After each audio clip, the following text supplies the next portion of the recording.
Hey, everybody. Thanks so much for listening to the Dumb Dad Podcast. My name is Kevin. I'm a dumb dad. And my name is Evan, and I'm a dumb dad. Hey. Hey, pal. You know, it's going. This is recorded pre-Super Bowl. It's going to come out post-Super Bowl. I know. So, sorry about the loss. Congrats on the win. What? We'll cut it. It can be whatever we need it to be. Whatever we need it to be. We'll cut it the way we want. I'll tell you what I didn't expect.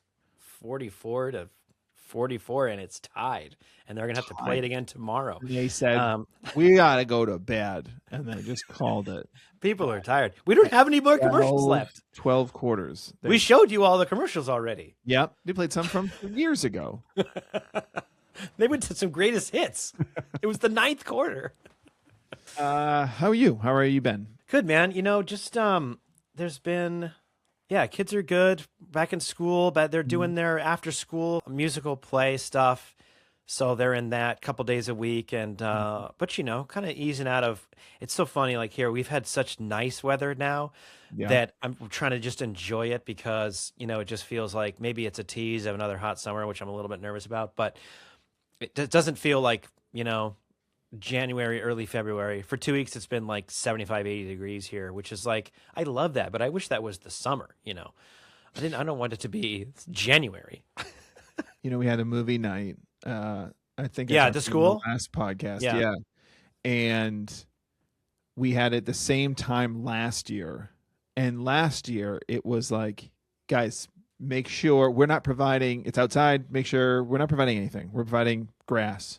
Bring like tables, like you bring chairs and snacks if you want. We'll sell food. But most importantly, dress warm. Hats, gloves, bring jacket, blankets, whatever. This year it was just like, I didn't bring a blanket if you want. You just want to get cozy, but if you need something. Same time last year, and it was just like 20-degree difference. It is kind of wild though that's what happens here. I don't know if people know, like you think it's just such beautiful weather here all the time, but it's really weird. It happens like in the late spring. It definitely happens in the summertime sometimes. The shift in temperatures from night to day could be like 40 degrees sometimes. Desert baby. Which is like, it truly is like the desert feel. Like, but it's always just like a weird feeling to like drop my kids off in the morning with like, like a jacket, pants and a jacket, and I'm picking them up in shorts. It's like it's not that long between those two scenarios. It's nice weather, so we're not complaining about it. No. There is something funny about like giving your kids something that they only need so they can stand in line before they go in, because they all like wait outside. No, like unless it's raining. Our kids all like, no matter how cold, no matter how warm, they all wait outside in these lines as their classrooms, and then they get brought in when it's like school's about to start. And then we wonder why they lose sweatshirts all the time. That's what I mean. It's like, now carry that the rest of the day. Yeah, exactly. Not a chance. Lost so many. I've had moments where I went into school to do PTA stuff, and I was walking away, and I'm like, not trying even a little bit, walking past the lost and found and going, hey. Just like picking something up. I was like, this is theirs. Yeah, naming it. Yeah, didn't know they lost it. In it. Great. So why don't you tell us who we have on the podcast today? Okay, everybody, we got a pretty special guest on our hands today. He's a stand-up comedian. Well, we already were talking. Remember? Oh, jeez. Do you want me to just go? Let you go? Yeah, you take it out in post. You know that, pal. Oh, okay. Yeah, it's the magic of television. Yeah, go ahead. Okay, he's a stand-up comedian. Take it out. We'll move it. Yeah, he's a stand-up comedian. I won't say any. I'm just going to go through it. He's a writer, a dad, a director. He's got his own baseball card. He's worked with Tiger Woods, and he loves himself. A good Arnold Palmer. Please welcome Jay Larson. Jay, welcome to the podcast. I love an Arnold Palmer. Maybe the greatest drink ever created. You think so? Yeah. It's very refreshing. What's even close? They have strawberry milk now. That's pretty good. I don't know. It's the first thing I could think of. It's not as good as an Arnold. They've had strawberry milk for decades. It's the first thing I could think of. If you want to see a great joke, go watch the Joe List joke he does about Picasso. Have you seen it? No, but I'm going to write it down right now. He talks about Picasso, and then he goes, "What year do you think Picasso died? What year do you guys think Picasso died?" Actually, no. Isn't it like in the 50s or something like that? It's way. I think it's like 1984. Yeah. I mean, I knew it's like either way. You sometimes think maybe the 20s, And then he goes in, maybe it was 70 something, but then he talks about how Picasso saw 5 Super Bowls. He goes, Yeah. how about that? He goes, Picasso knows, and he starts naming songs that he was alive for. That's Then amazing. he goes, he's ripping around drinking Mountain Dew. He goes, by the way, when do you think Mountain Dew was created? And then he tells you that Mountain Dew was created before Hitler died. And he goes, that means, he goes, Hitler may have drank Mountain Dew. Hitler, it's an amazing joke. Hitler definitely drank Mountain Dew because Monster wasn't available yet. Oh, but he Good tag right there. That's pretty good. That's pretty good. Mountain Dew, that one's free. Mountain Dew. We're not Monster. Yeah, Mountain Dew's going to want that one. Oh, a Hitler joke for us? Yeah, we'll take it. Hitler would have passed on us. Yeah. That's all. Wouldn't have been a Dew guy.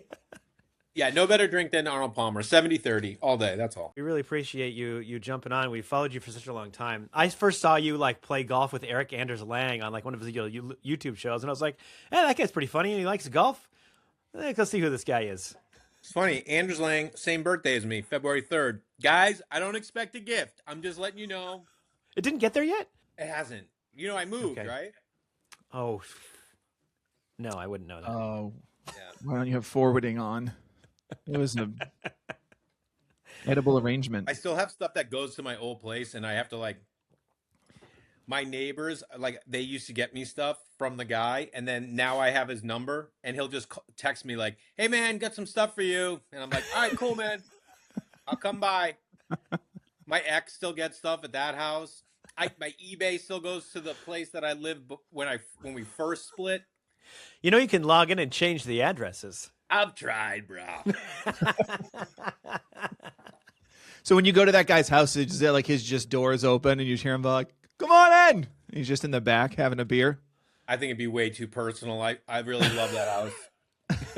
I did a lot of stuff to that house. I put in a backyard. I put an outdoor shower in. I wallpapered the dining room. Okay, so you've moved on since the shower. I saw the shower, and Yeah. you had a treehouse there too, or is that at the new place? First of all, it was a mid-century modern Japanese-inspired 2-story treehouse. Whoa, buddy. But yeah, I've had to move on. I think I liked it more than my kids. My daughter That's true liked of it. any project that you make for your kids. Yeah. They're not going to appreciate it as much, because especially if you built it. Oh, my daughter No, I'll tell you though. I remember when my son was having, I forget how old he was, maybe 3. He was having his 3-year-old birthday party, and I made 3 kid-sized picnic tables for the party. And I was making them back in the alley, and I'll never forget, like, my ex was with him, and she's like, "Let's go check on Dad," and it came out, and they were done. And he sat down, and he had his little Thomas the Train, and he was so proud, like, "Look at my picnic tables my dad made." It was the coolest thing. He just like, he owned it so hard. It was so cool. Oh, that's a nice moment. Dad heart full, swole to 3 different bigger sizes. Jay, how many kids do you have? How old are they? I have 2, and my son is going to be 12 in 10 days. Okay. Whoa. And my daughter is 10. Yeah, we're pretty much all right in the same age. My son's 11, Okay. and we both have 2 kids. And I guess Kevin's youngest is 6. 6. 9 and so 6. I mean, like, it's a pretty good range to be Not in now. double digits yet. But your son's in middle school then. First year of middle school? Yeah, 6th grade. We've been told it's pretty wild. It's pretty wild out there in middle school. Don't listen to it. Don't listen to the hype. No, It's not bad. No. it's fine.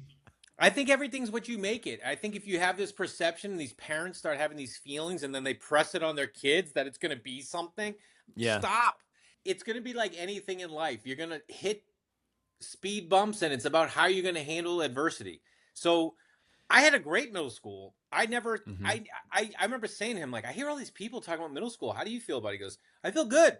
He's had a great experience so far. He had a hiccup. We dealt with it, and he moved on. Like, I think it's all about how you treat it and how you build it. And I think 98% of parents need to get out of the way. They don't need you to figure it out. They will figure it out. Yeah, that's You know? boy, that's true, isn't it? It's teaching how you respond to things so they learn through that as well, and then guiding them to make a decision on whatever the problem is. Yeah, let them figure it out. See, You know, I know I'm not in my kid's way because I don't know what to do. Yeah, you do. What would I do? Yeah. What am I going to get in the way doing? I'm just saying, like, I think parents are constantly trying to solve for the kids, and like, but that's what parents are already telling you. Look out for middle school. What are you so concerned Yeah. about? Let them Mm-hmm. figure out what is the trouble for them. Just because it was for Mm-hmm. you or what someone else told you, and you have nothing else in your life to worry about. Get the out of here. Where are you from? Massachusetts, baby. Okay, here we go. You know what's funny is my son is very zen, right? He's a very chill guy. Yeah. Last night he did it to my friend. My friend was like stressing, and my son put his hand on his arm. He goes, "You'll be all right." He's just like, he's a chill guy. He's not Oh, like, wow.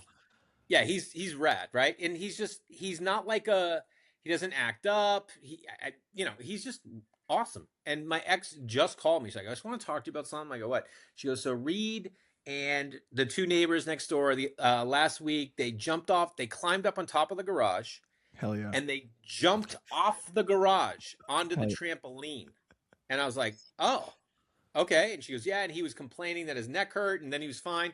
And today he's complaining about his back hurting. And he was just here this morning. I go, "Oh." And I go, "All right." And I go, "Just wait. Just wait." And I go, "First of all, how awesome is it that the kid just jumped off a roof?" I go, "Don't we love this?" And she's like, I do kind of love it.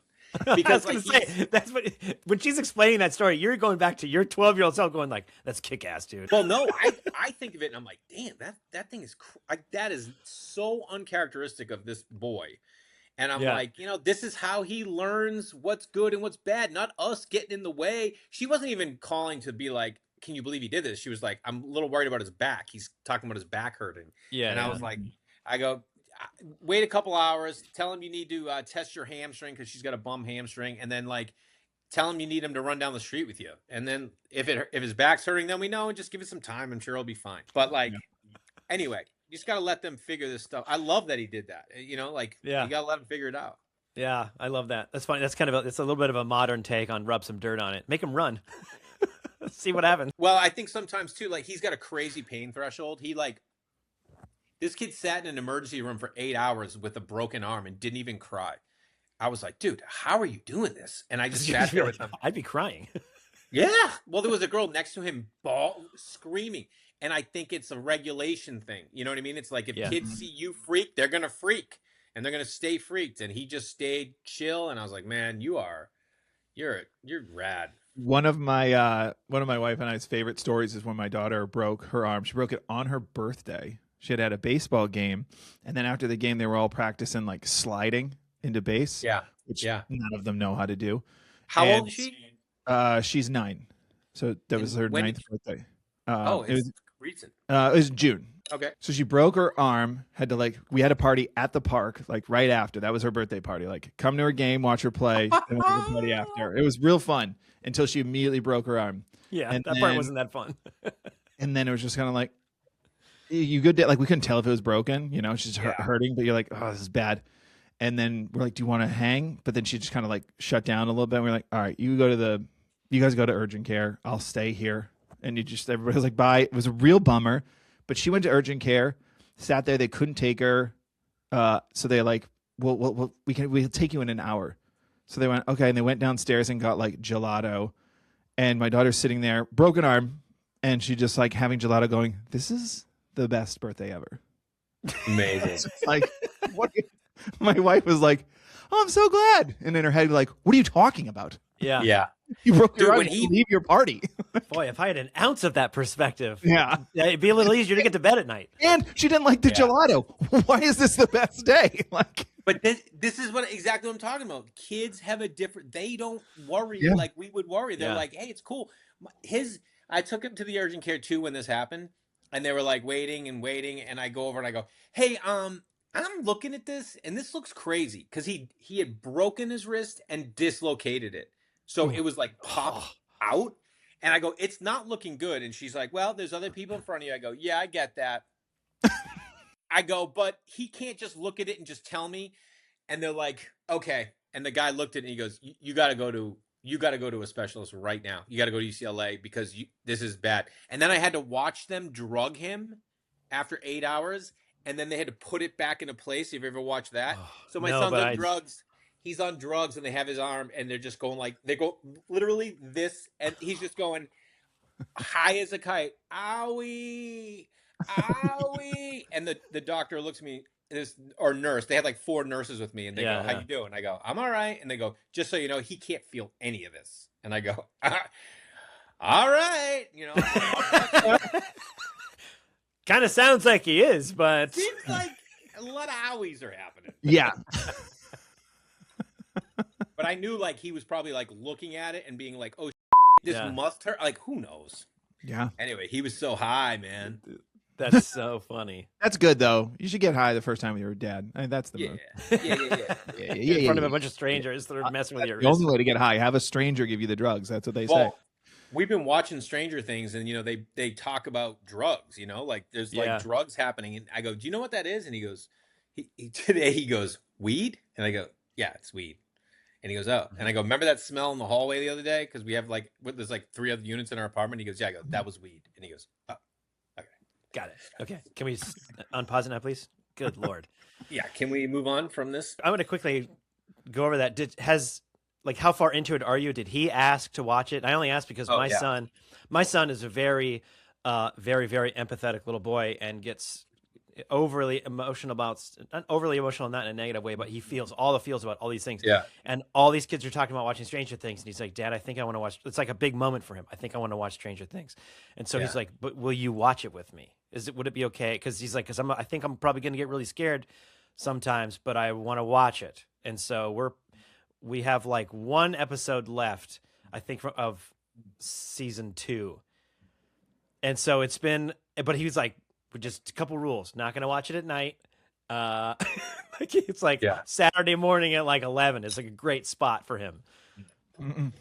We watched, he wanted to watch it. I wanted to watch it. I'm like, I'll watch it with you. He doesn't really get scared of like gore, doesn't freak him out. And like, he just doesn't get freaked out. Like, you know, we watched Stand By Me like when he was 10, and like he was into it, and like I don't know, that doesn't really get to him. But we just started season 4 last night, and I mean, it's some going down, man. It's hardcore.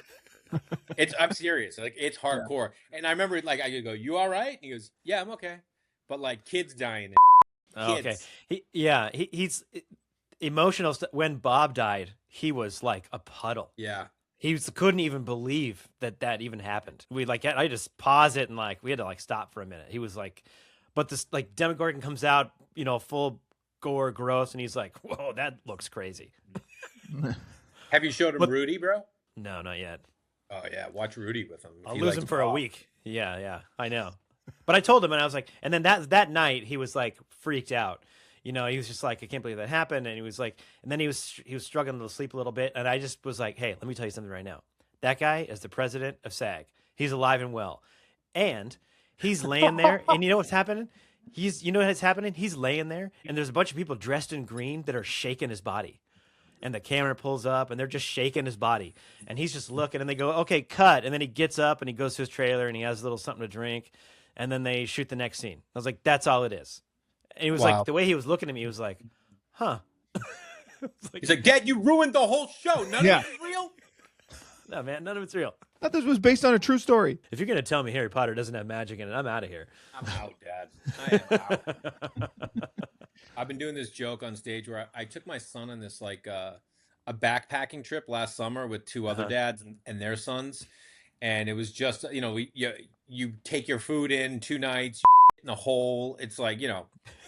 So we had to get up early. Deal.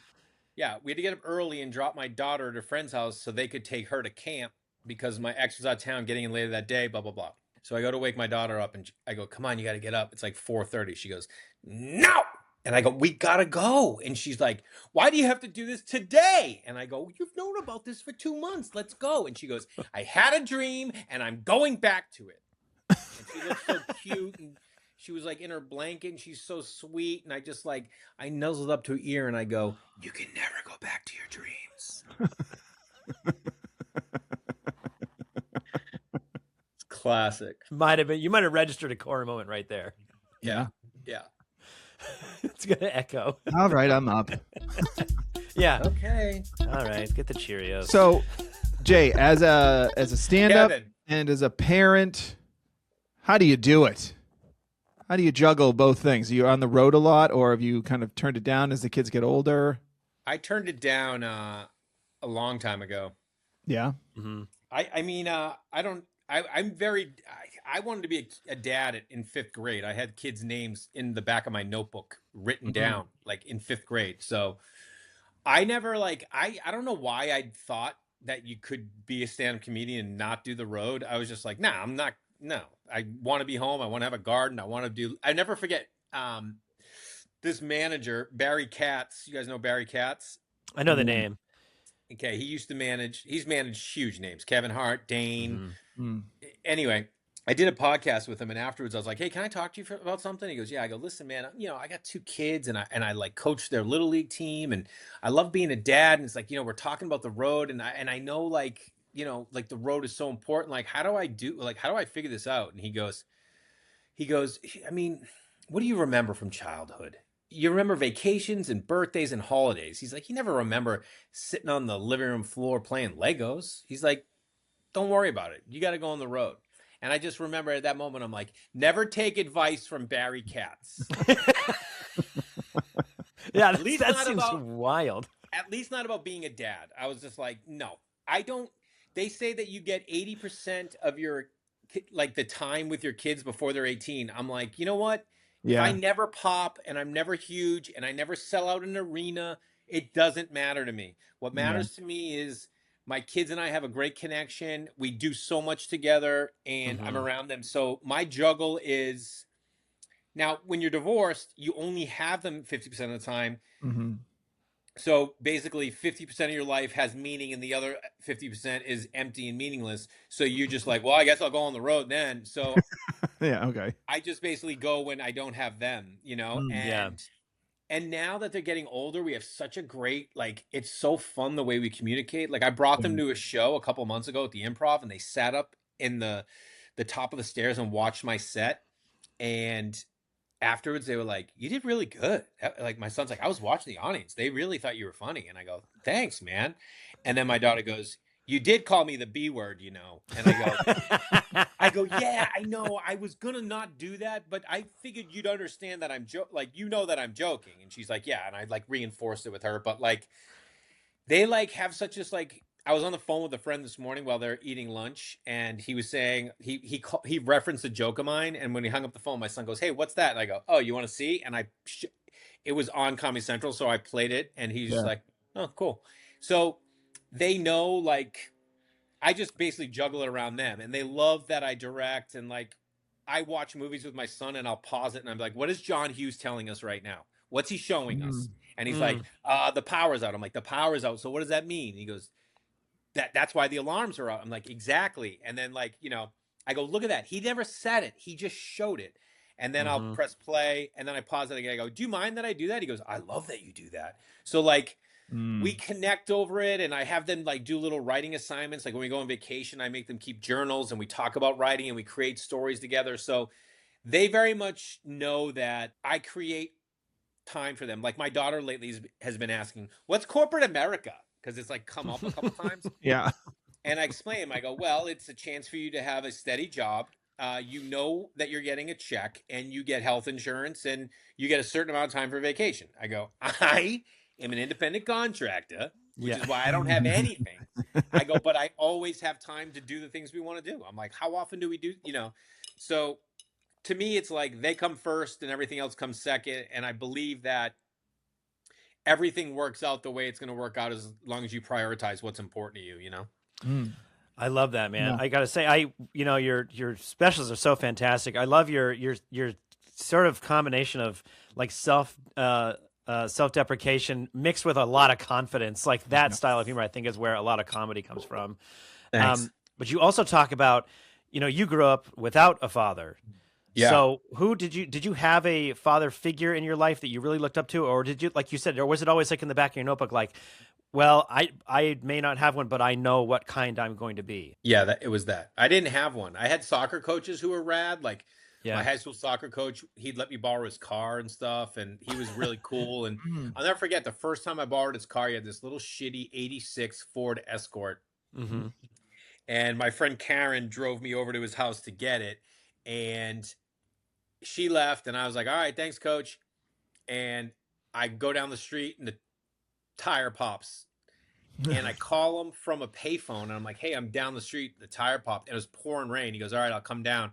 So he comes down in the other car, and he gets out, and he was like 6'3", and he was like a big, heavy dude, and he busts out with an umbrella, and he goes, all right, get out this. And I go, what are you doing? He's like, you're going to change a tire. And I'm like, you're not going to do it? He's like, no, I'm not. You're going to do it. And it was like, it was so fun. I was getting soaked, and I'm changing a tire. Yeah. And because I never had any dad relationships, Yeah. this was like, I would change a tire in the rain all day. And my son and my daughter kind of like, we go for walks in the rain with no umbrella. I'm like, let's go walk in the rain. When we go camping, we go for night walks, like night hikes. And I Yeah. like constantly look at, when you don't have that, you look for, and you start creating I have lists. Like, I knew I was going to build a treehouse. Like, there was no question at some point I would build a treehouse. There was no question I coached the Little League team. Dude, I dropped my kids off at school on Friday, and my son goes first, and he's in middle school, and he goes, hey, don't forget, I'm going to the basketball game today. And I go, oh yeah, that's right. I go, hold on. And I reach in my pocket, and he goes, what? And I go, do you have any money? And he goes, no, it's free, Dad. I go, I know. And I gave him $6, and he goes, what's this for? I go, you want to get a snack with your boys? And it was like, oh, that's what I live for. And Yeah. and last night we were hanging out. My daughter went to a party afterwards, and after school, and I didn't have to pick her up till 8. So he and I came home. I had Domino's set to deliver at 5:30. It's his favorite pizza. We had Stranger Things dialed. I put on I have all these LED lights, and I turn them all red around the living room, so it's like all Stranger Thinged out. Yeah. And we're getting ready, and he goes, hey, Dad. I go, yeah. He goes, thanks for that money today. And I go, yeah, man. And it was just like, man, I just, some people get an amazing dad. Other people don't. And for me, it's like, maybe that's why I love being a dad so much, is because I didn't get a chance to experience that relationship. Yeah. So I'm like, oh, I'm going to do, I cross all the T's and dot all the I's, and it like hits hard for them. I think like they appreciate it, I don't know, but I just, I didn't really have it. So I who I found it in? Paul Newman, Kevin Costner, Robert Redford. Those were like were my like, that's my Goodwill Hunting. Like, I have a lot of soulmates. I got Nietzsche. He's like, Yeah. that scene? So for No, me, you're spot on with that, man. I remember when I was in basketball. It's funny that's the example you used, because I remember when I played basketball, getting enough money to like get a Sprite. We never had like sodas in my house. We always had cornflakes or Tasty-O's instead of Cheerios, and you just weren't allowed soda. But when I played basketball, they'd give me money to like get a Sprite, and drinking a Sprite on the way home from basketball was like, this is the greatest thing ever. Yeah. You do remember that.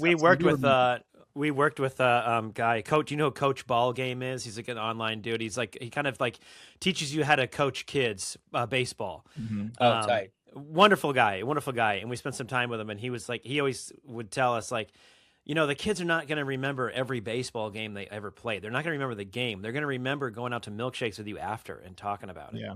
Yeah. We're not talking about it, or talking about whatever else, because the baseball game's over, and it's, rather than, he just really harps on like, rather than sitting in the car and going over the list of things they could have done better.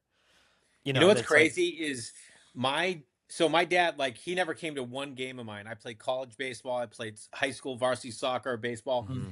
And I remember I got drafted for Little League at 9 into majors.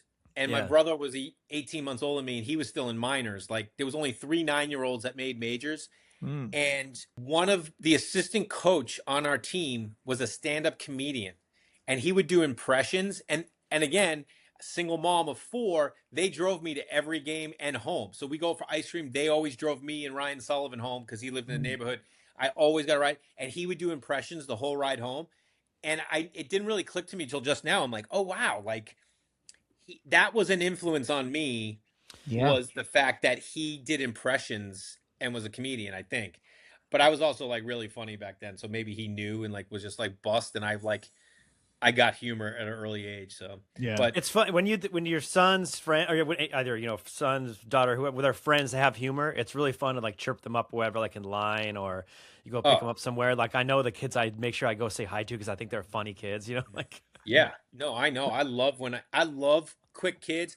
I also can like, as a dude that grew up with no dad, I can spot kids so quick that either have absentee parents or Mhm. have missing parents or who have parents who just like emotionally unavailable. Like I can see yeah, them right away. wow, Mhm. Yes, yesterday my son's going on this trip to Peru and his friend's going, and his friend said to me, "I wish you were going on the trip." And I was like, "Holy dude!" I'm like, wow, That's what we want to "Yeah." hear. Anyway, yeah, I can see that. Like, I remember I was like dropping something off at the middle school one day, and I'm walking down the hall, and this kid, just some kid, I have no idea who he is. He goes, "Nice haircut, man." And I was like looking good, and I go, "Thanks, playa." And I just kept going, and I know that kid's just like, who calls a kid playa? But that's the thing. I'm a grown man, and I still feel like I don't know, 28, and a lot of times Yeah. I yeah, talk like I'll Yeah. discipline, like, don't with me, but at the same time, let's have fun. yeah. I love that. Thanks, play. Yeah, them to your level is so much funnier than Mhm. you to their level. Just assume that they know everything you know and how Yes, everything works, and talk to them like that. I love talking to kids like that. It's me because their too. responses are so funny. Why communicate to them any other way? I just, it's the Yes. best. This kid, I chaperoned my son's 5th grade overnight camp this year, So where, and Catalina? it was Astro Camp in Catalina. I did the Catalina trip. The kids in fifth grade go to Catalina, and I did that trip. It was like up in Idlewild. They go look at the Oh, stars and, tight. and that kind of thing. It was amazing. It was really fun to see like them experience that trip that they're going to have that they won't forget, and like Yeah. how they all were with each other.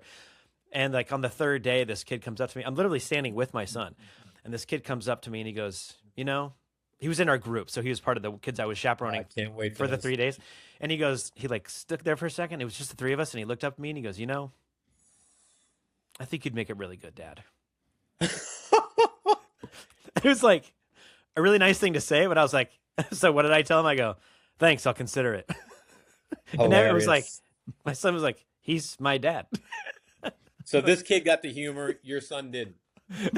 Like That's sometimes perfect. yes and no. I'm still not totally sure, because sometimes my son will surprise me and say something. I was like, oh man, you were listening, because that's a joke I told like 2 days ago. Yeah, He'll say, and he'll kind of say it with the wink in his eye, like, remember when you said that? And I'm like, yeah, that's pretty good. But then stuff like Hilarious. that, he's like, what's this kid talking about? Yeah. Right over. Right over. Right over his Right head. over. I love that. Yeah, the kids are amazing. That's the other reason I say, like, get out of the way, let them figure it out, because we don't give kids enough credit for what they know. I believe that every human being is as intelligent as they will ever be the day they're born.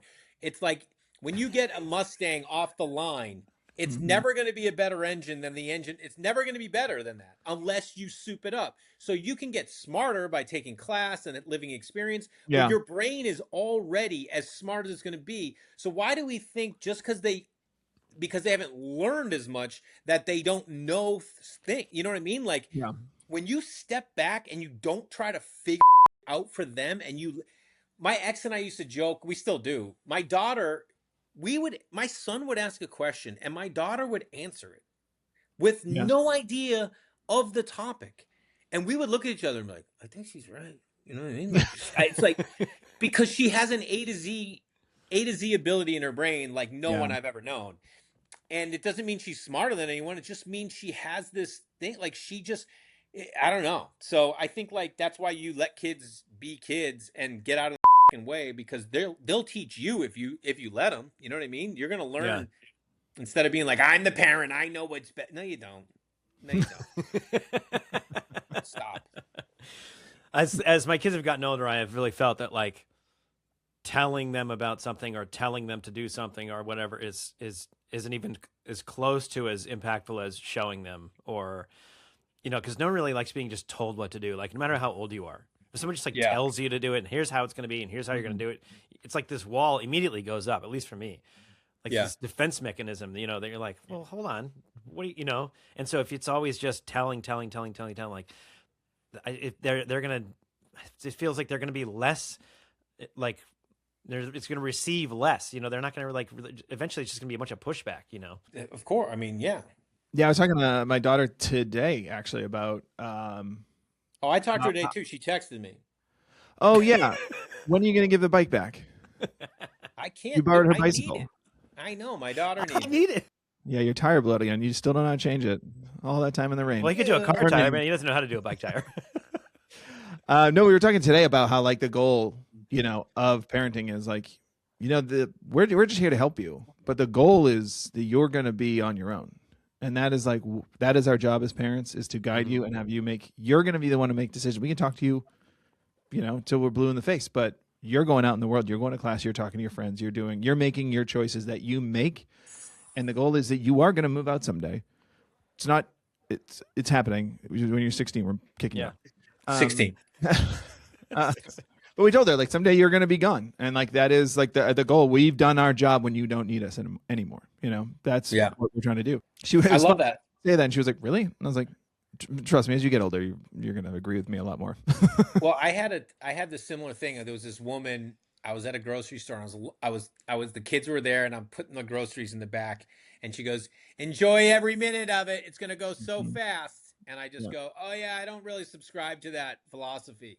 And she goes, "Oh well, just wait till they're teenagers, and then they're not going to want to be around you." And I go, "Yeah, I don't subscribe to that either." And she goes, she was so, she's like, "All right," and she walked away. And I got in the car, and I turned to my kids, and I go, "Why do people always say that to us?" I go, "You know what my philosophy is? I engage as much as I can with you, so I don't ever miss the time before or think about the time ahead, because I'm with you." And I go, and as far as you guys hating me as teenagers, I go, you know what my job is? My job is to give you space to grow, not smother you because I want you to stick around and not grow up. I want you to grow. I want you to have adventures. I create space for you to go do something. And I go, that way, when you get older, you don't want to be away because you've already had the space to do it. Yeah, I told my son, I'm like, he's getting old. He's going to be 12. I said to him, like, "Hey, man, you're starting to grow." And I go, I want to make a commitment to you. And he goes, "What?" I go, "I'll never just walk into your room anymore. I'll always knock." I mean, I always do with both of them anyway. I go, "I'll knock." And I go, "And if you need space, you just say, can you come back in a minute?" And I will. And I go, "That's your room. You need your privacy. You're getting older. I'm just letting you know." Yeah. It was also tied to a more personal conversation about, know, and, and it was just like, man, they respect, like, if you respect, I just think they feel like, wow, they feel respected. You know, it's like anyone. If someone respects you, you're going to respect them back. Have you seen that clip of Bill Burr when he was on Howie Mandel's podcast?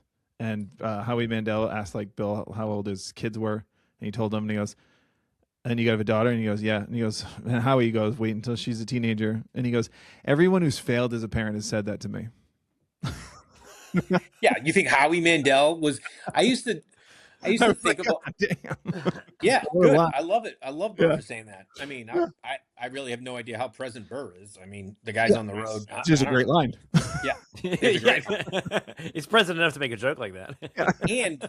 And Bill Burr has never been defensive about a single question he's ever been asked. You know what I mean? So it definitely wouldn't come from a place of defense. Yeah. But no, I love that. No weight behind almost anything he says. Like he doesn't care. No. He usually holds back. You know what I mean? Yeah. He's a gentle ginger. That's what they always call him. Yeah, exactly. All right, Jay. Well, you know, we don't call ourselves the Dumb Dads for nothing, and it's because we acknowledge, well, pretty much a lot of the dumb stuff that we do when you're not really even trying to do something dumb. Mm-hmm. Sometimes it's, you know, we do dumb stuff all the time, but sometimes it's a real winner, you know, like, gosh, I don't know, forgetting to buckle your kid in when you're on the highway, you know, all that kind of stuff. So, yeah, Kevin did that one. It's one of my. I've done that too, but you made it to the highway. You made it further than I ever did. This is where I'm the opposite. I didn't buckle my son in deliberately so that I could get to where I need to get to swim class. And if you've ever done swim class, you know it's pricey. Mm-hmm. And I was like, do I really need to buckle him in the seat and then buckle the seat into the seat? What are we doing? I think we'll be fine. We're back roads 2 miles. I don't need to buckle him into the seat and then buckle the seat into the seat. And like, I took a turn a little quick, and then I just hear him in the back going, I don't like it. I don't like it. And he was on his side, the whole chair just laid over. So I'm like, nah, I'll run that. You know what I mean? But yeah, to each his own. I don't like it. I don't like it. That is such a kid response to something like that. All right, well, that's a free one. Unless you got, I mean, you got an all-timer for us? Do you have your favorite moment? Your favorite dumbest thing you've ever done? Again, I'm a very non-traditional parent. I don't do things norm. The only time I can remember, this is a joint effort. This isn't even about not knowing how to parent. It's more about not knowing how to just like, you gotta understand, single mom with 4 kids, the youngest of 4, I would get scrapes, cuts, bruises. There was never any antibacterial. You don't what? That never. Do you understand? I found out what Neosporin was at like 35 years old. I never, and I thought that was something for like severe issue. I was like, knew what gangrene was, didn't know what Neosporin was. I had no. I'm like, what? My ex-wife, like, she knew all this stuff. She's like, you gotta do this, you gotta do this. So when my son was born, again, I just didn't back away from things. I remember he was born. Had to go on the road for the first time. And he had, like, his nails need to be cut, but she didn't want to cut his nails. She was like too nervous about cutting his nails. Yeah. And I'm like, oh, as soon as she leaves the house, I'm cutting these nails, right? Yeah. So she's at the airport. I start cutting the nails, and I'm cutting him. He's laying there. No big deal. Boom, boom, boom. And then all of a sudden I clip, and the nail goes white. You know what I mean? Like white. Yeah. And then I let go, and just blood. Like I cut way too low. And it went white, unclipped, red, and I looked up, and his mouth was open and no sound was coming out. Like Mariah Carey was somewhere like, ooh, what is that? Yeah. I can't get there. And then it was screamed. Yeah. And so much that a little later, my neighbor's kids came down with cookies and lemonade, and they're like, my mom said you probably need this. So that happens, right? I call my ex and I go, hey, I cut his nails, but like I cut too low, you know what I mean? And I'm like, and I go, what should I do? And she goes, oh my God. And she's like running through the airport, so she's not thinking straight. Yeah. And she's like, just put rubbing alcohol on it, and then God. Yeah. And boys, I put rubbing alcohol, and I thought he screamed loud the first time. It was so I'm like, oh my God, this is like not the play. I've betrayed you twice in one day. They came down with more lemonade. We don't know a lemon tree, bro. They planted a lemon tree in the front yard. This guy. But I tell my kids all the time, I go, guess what? I'm never going to be perfect. I'm always going to make mistakes. And here's a little secret. Get used to right now. Neither are you. You will never be perfect at anything you do. So don't try for it. My son just got all A's on his report card. And I said to him, I go, I just want to let you know, this is not an expectation on you going forward. Work hard, have fun, try your best. If that leads to all A's, that's awesome. Don't start putting yourself thinking you got to get all A's every time. And he goes, well, they do call me straight A. I lose it. First of all, if they do, that's their problem. Don't tell that to other people. That's tip number 1. Don't take that nickname anywhere. But I'm definitely not going to be. That was that I think was like the, other than that, I don't know. Yeah. No, I mean, that's kind of the same motto that we tell our kids too. It's like, let me just see the effort. As long as if you can, it actually doesn't matter what you got on the test. As long as you can literally say, I tried as hard as I possibly could. If you can look in the mirror and say that, okay, then that just means maybe maybe we can take a different approach. So there's something else to work on. If it was a C- or whatever it was. But if you can just say, I tried my best, if you can really say that, then what am I to critique, I remember my son started like getting quizzes, I think in 3rd grade, like vocab quizzes and stuff. Yeah. And I was like, oh yeah, man, you got to like study. And he goes, how do you study? And I was just like, oh my God, yeah, like I have to teach you how to study. And Mm-hmm. I don't remember being taught how to study. So we started studying. And I remember just very early on, I said to him, I go, school is for learning. I go, Mhm. so if you get 3 wrong on this, that doesn't mean you got a 70. Maybe you did. I go, but it just gives you another opportunity to relearn these 3 words. Like Right. Mm-hmm. the whole point of school is to learn. And Yeah. if you get the grades, I go, if you get this back with those wrong, now we learn them from what we got wrong. Like those are 3 you need to try again. And that was our perspective from jump. His mom too. And yeah, it's just it makes learning in school just a different experience when you look at it like, hey, this is all about curiosity and learning Mhm. and not about whether or not you're getting A's, B's, C's, D's, and as Mm-hmm. long as you're trying at it, you know. Yeah, and I think a lot of 100%. teachers are taking that approach now. Like, no disrespect to the teachers I had growing up, I thought they were great, but I didn't have anything to compare them to. But I like just what I see from the teachers now, what the kids are doing in the classrooms. I'm like, oh, it's much more engaging. It feels like, and I don't know if that's because of access to like that they have like laptops and stuff like, or Yeah. tablets. I think that's a huge part of it. But it's just like I feel like school is so much more engaging and fun because it is. It is like you're right. It's like we're here to learn. We're not here to Yeah. take tests. The tests are just to make sure that we're doing a good job on our end, No. delivering the information. That's all a test is for. And I do think schools do so much better now with that. Yeah. Yeah. Yeah. That it's funny, like the work ethic is a hard thing to teach because it's not like, like I said, you can't go back to like telling them what work ethic is. You got to show them, and then so they learn it. But it's like my son will have the social studies test, or like the his homework. It's like 5 questions. You got to answer 5 questions, and more often than not, I read it and I'm like, his answer is like 5 words long, and it's a pretty open ended question that he's answering. And it's like, all right. So I guess let's sit down and review this. And I was like, now the first thing it says at the top here, like it says every single time we do this, it says, after reading the text multiple times, answer the following questions in complete sentences and cite your sources. And I go, what's the first thing it says? He's like, after reading it multiple times. How many times did you read it? And it's like, Yeah. we read it in class. I'm like, that's 1. Yeah. It's like, I couldn't find the answer. It's like, right, because if you read it multiple times, you could go back and find the answer. It's like so clear that it hasn't totally clicked yet with like, how do I, it's like, that's trying hard. It's also, Yeah. it's telling you right there exactly what to do. It says Well, it right also there. this is why it's about being present as a parent, because these are the foundational years. Like if you can teach this Mm-hmm. stuff now, Mm-hmm. then Yeah. they have this is so my son, when he had his first essay, they started doing essays. I'm like, all right, do it.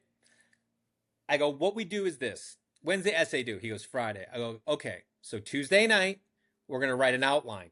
Okay. And I taught him how to do an outline. I go, Wednesday night, we're gonna write your rough draft. So it's just like get everything down. It doesn't matter what it looks like. Mm-hmm. Thursday, we refine it and we rewrite it, and then I'll proof it for you when we find the little things. So I always proof his essays, and I'm like, I go, how can you make this personal? And he goes, well, I also, and I go, put it in there. And then we do that, right? Mm-hmm. And it would take like, I'm talking an hour that we would go through a Yeah. Yeah. Yeah. four sentences, 4 paragraph. And I don't know, 2 weeks ago, a week ago, he had his essay, and I go, all right. So like we're on the way home from school. I'm like, what do we have for work? He's like, I got my essay. My daughter's on this. I go, all right, so let's do this. We'll get home. Let's have a snack. You get going on the essay. You do this. Then you practice violin. You practice drums. I go, after dinner read, you and I will go over your essay, blah, blah, blah. He's like, all right. We get home, and he goes, hey, Dad. And I go, yeah. He goes, I'd like to do this essay on my own this time and just see how I do. And I go, you don't want me to proof it? He goes, no, I want to proof it on my own, and I just want to see how I'll do without your help. And I go, you got it, dude. And I was like, what a cool thing. Like Yeah. I'm like, dude, I'm like, oh man, will he get an A? Will he get a B? Like, and at least we have that, like, he's looking for ways to build his own confidence, Yeah. because and maybe he's looking to slack. You know what I mean? Maybe he's looking like, I just want to, like, my dad always makes me do more. I think I can get an A without. Maybe that's the Yeah. case. I Yeah. don't know. But we're Yeah. going to find out when he gets that grade back, you know? Yeah. Yeah. You're gonna be nervous if it's an A. But No, I think that would be rad. Like, I'd be so proud. You're like, did you do an outline? Listen. No. I doubt Damn. it will be. I mean, let's be honest. Come on. If we're pushing our chips to one side, Listen, I've written scripts for major TV networks and they've passed. So let's be honest. who your source is. Please. Who proved this? My son. I don't know if you know what they call him. Straight A. Call him straight A Al, guys. So straight AL. I love that. One semester in middle school. So that's all it takes. Just one time. I didn't have that. Doesn't I did like not have for that. him. Nobody ever called me straight AL. Not even close. No. Jay, I know you play. You play golf. I mean, you're pretty. Would you say you're pretty into it? Yeah. I mean, I don't know how often you get to play because you're a busy guy, but yeah. I mean, I'm playing early tomorrow, 8:30 at Roosevelt, and that's a good track. I know it's a great That's my track. favorite place in LA. Oh yeah, it's fun. I have a hip issue, and so I haven't golfed in like 6 months, and before that, I hadn't golfed in like 7, like just maybe once or twice, and I'm just way off my game. I love it. You know, I work a lot in it. I wrote a lot of golf content during the pandemic and directed a ton of golf sketches. You know, your little chipper wedge sketch where they're like, somebody lost this on the green. That's like my favorite. God. That feeling is so funny in front of all these people. Whose is this? Yeah. Like the look on your face, you're like, so embarrassed is perfect. I love that sketch. It was one of my favorites. There's a couple that like I got to, I ran the writer's room, so I'd write a lot of sketches, but then I had a chance to like see other writer sketches, which was super fun too. Just like being able to collaborate with people and be like, what if you did, stuff like that. And then I got to direct them all, which is the most fun. But yeah, man, I like golf a lot. Do your kids play? I think my son's getting into it a little bit more and more, and I know Kevin's daughter is starting to knock the ball around a little bit too. And I think those are like, it'd be on the short list of things to teach your kids to do that demand so much focus and attention, and the amount of failure that you have to go through to and maybe even appreciate or get good at something. Golf's there. I think skateboarding is there as well. Like the amount of times you have to fail to do it right is an important thing to teach kids. Yeah, for sure. Stand up too. I told them here you go. So Mike, go ahead. Not for me, but I told them, I'm like, my kids aren't into sports. I was a sports head. I played college sports. Like I've written for tons of sports in this business.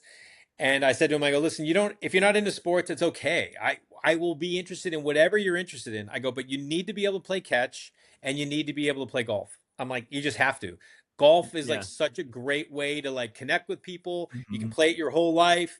So they both have clubs. We went out 2 summers ago. We went out a lot. I got a high ankle sprain last summer, or I can't remember when that was.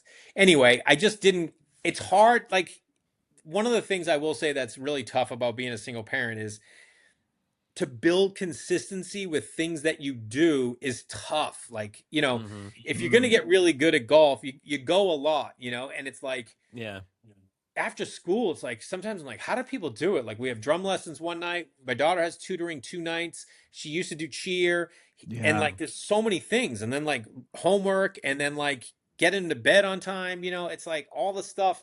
So I keep telling them, like, I keep a whiteboard in the hall for things like we want to do as a family, things that they're working on, and then like push-ups, sit-ups, stuff like that. And I've been trying to like, we keep putting golf up there because I'm like, I want to get out more. I just keep losing track of like, when are we going to go? Like, I have to be like, yeah, let's go. And I usually I'll get the last tee time at the par 3 at Rancho. And so that way we can like play until it gets dark. And I just don't put pressure on them around sports.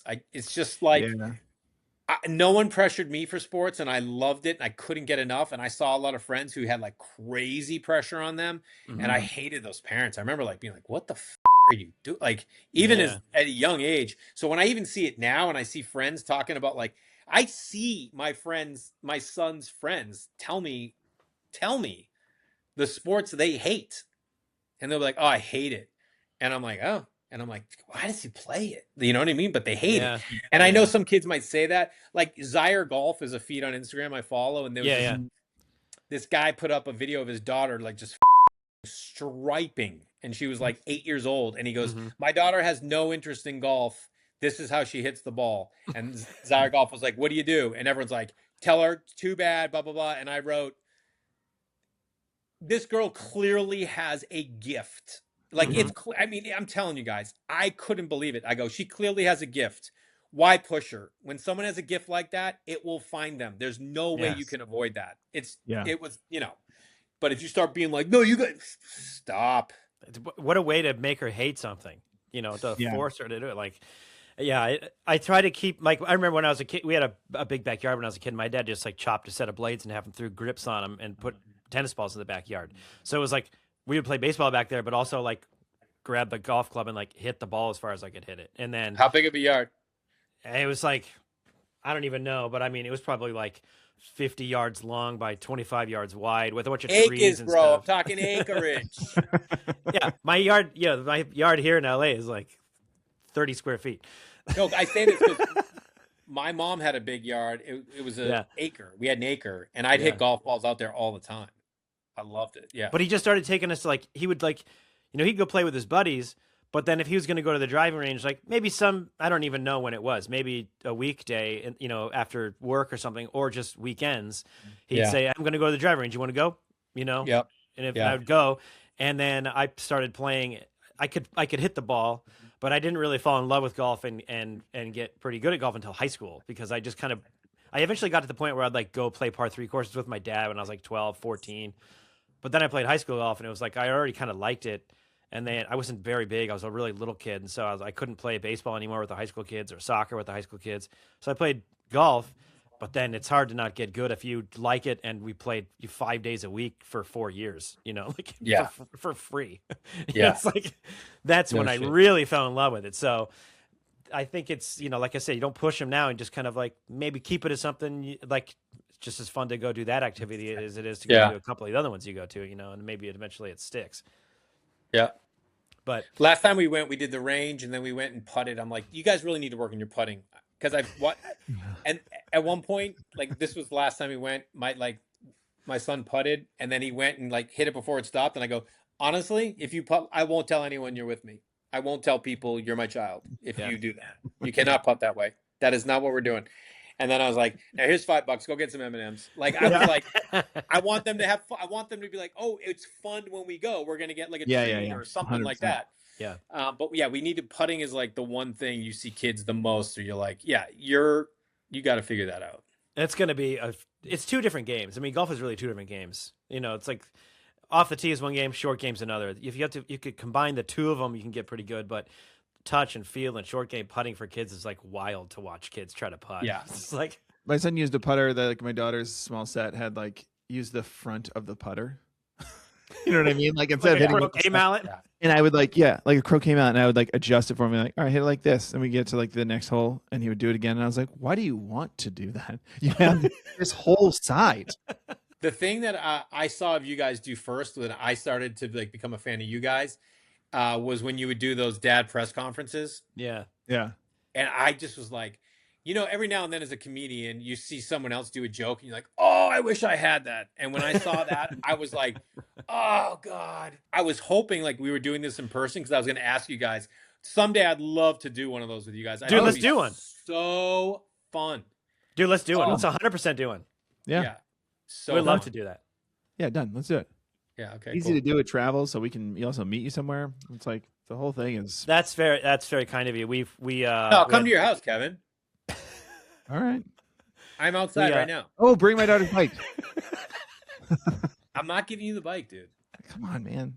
That's my bike, punk. This is like some weird twisted version of Friday.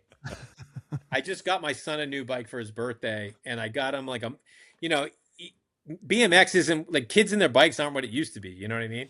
I got my son a BMX bike. I don't know if I'm not 100% sure if he likes it. So I started looking up bikes online, and I pulled up all these websites, and I said to him, like, you pick. But he had a mountain bike, and he still wants a mountain bike. But do you guys remember Redlines? Yeah.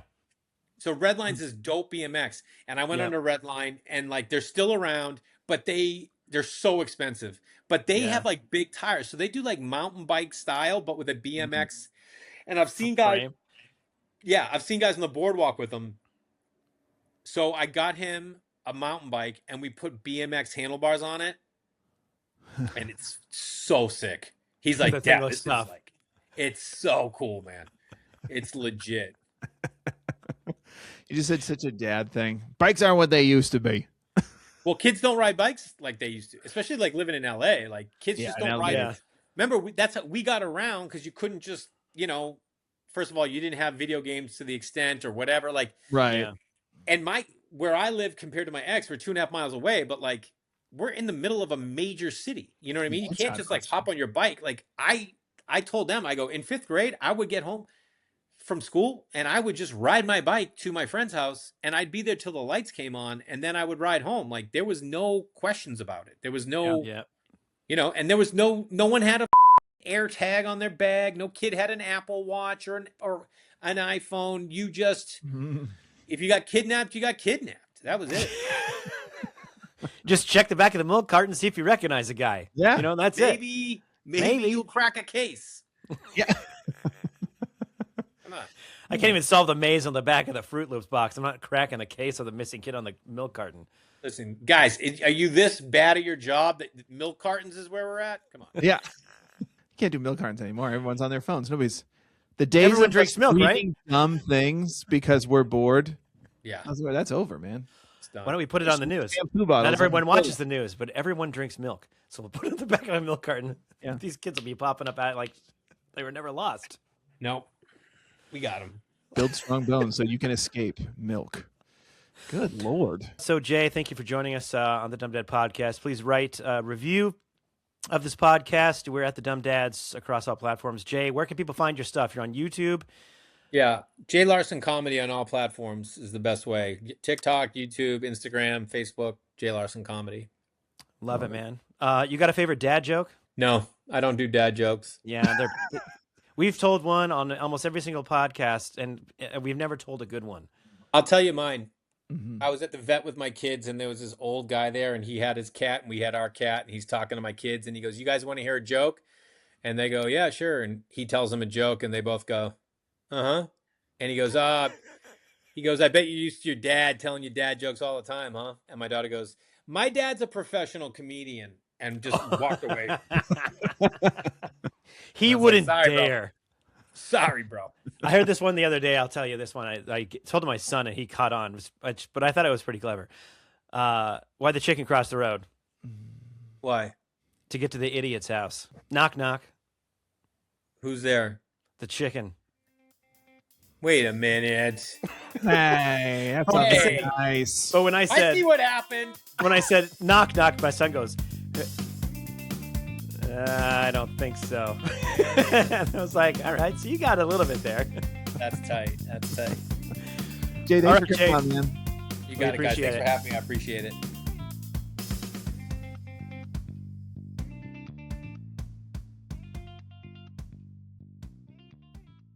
Welcome to the world, little one. Welcome to life. How do I stop this?